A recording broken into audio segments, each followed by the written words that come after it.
गुजरात में लोकसभा चुनाव 2024 को लेकर तैयारियां जोरों शोरों से जारी हैं। सियासी दलों के साथ ही निर्वाचन आयोग भी पूरी तरह से तैयार है। गुजरात की 26 सीटों में से 25 सीटों पर 7 मई को तीसरे चरण में चुनाव होने हैं। गुजरात में करीब 4.9 करोड़ मतदाता अपने मताधिकार का इस्तेमाल कर सकेंगे। ईवीएम के स्तर पर भी तैयारी पूरी कर ली गई है। लोकसभा चुनाव के मद्देनजर राज्य में 51,000 मतदान केंद्र बनाए गए हैं। सुरक्षा को लेकर भी पूरी व्यवस्था की गई है। चुनाव 26 की 26 सीटों पर एक साथ होने थे, लेकिन सीटों में सूरत लोकसभा सीट पहले ही निर्विरोध तरीके से बीजेपी के पास आ चुकी है। बीजेपी के उम्मीदवार मुकेश भाई दलाल निर्विरोध चुन लिए गए हैं। सूरत में कांग्रेस उम्मीदवार नीलेश कुंबानी का नामांकन रद्द कर दिया गया था। वहीं इस सीट से बीएसपी के प्यारेलाल भारती ने अपना नामांकन वापस ले लिया। इसके बाद अब 7 मई को सूरत को छोड़कर 25 लोकसभा सीटों पर वोटिंग होगी। गुजरात में 26 सीटों पर बीजेपी ने अपने उम्मीदवार उतारे हैं। वहीं इंडिया अलायंस के तहत कांग्रेस और आम आदमी पार्टी साथ मिलकर चुनाव लड़ रहे हैं। भरूच और भावनगर सीट पर आप के उम्मीदवार चुनावी मैदान में है। वहीं बीएसपी ने 24 सीटों पर अपने उम्मीदवारों की घोषणा की है। बीजेपी ने गुजरात लोकसभा चुनाव में इस बार 14 मौजूदा सांसदों का टिकट काट दिया है और नए चेहरों को मौका दिया है। राज्य में बीजेपी ने जिन पुराने चेहरों पर भरोसा जताया है, उनमें केंद्रीय गृह मंत्री अमित शाह समेत 12 सांसद शामिल हैं। लेकिन बीजेपी का गढ़ कहे जाने वाले गुजरात का रण इस बार इतना आसान भी नहीं होगा। पिछले चुनावों में तो गुजरात में बीजेपी को क्लीन स्वीप मिला था, लेकिन इस बार राह में कांटे नजर आ रहे हैं। इस बार बीजेपी को गुजरात में आंतरिक कलह का सामना करना पड़ रहा है और वजह है वही नए चेहरे।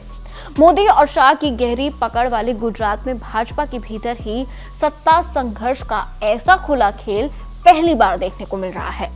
अमित शाह पार्टी विवाद को निपटाते इसके पहले ही मोदी सरकार में मंत्री और राजकोट से भाजपा के उम्मीदवार परषोत्तम रुपाला ने राजपूतों पर बयान देकर सिर्फ गुजरात के ही नहीं बल्कि पूरे देश के राजपूतों को नाराज कर दिया है।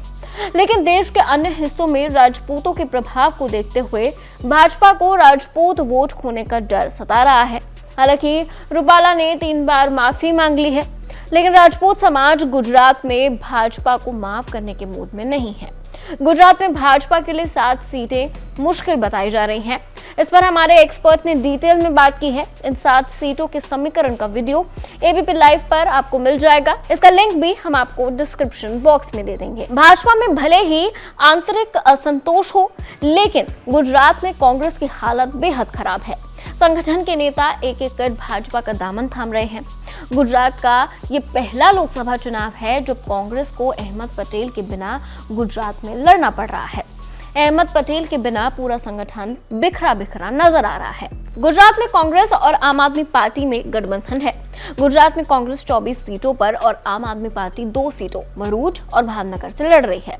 2022 के विधानसभा चुनाव में कांग्रेस को सिर्फ 17 सीटें मिली थी। उसमें भी कांग्रेस के 3 विधायक पार्टी छोड़ चुके हैं। अभी गुजरात में कांग्रेस के 14 विधायक मौजूद हैं।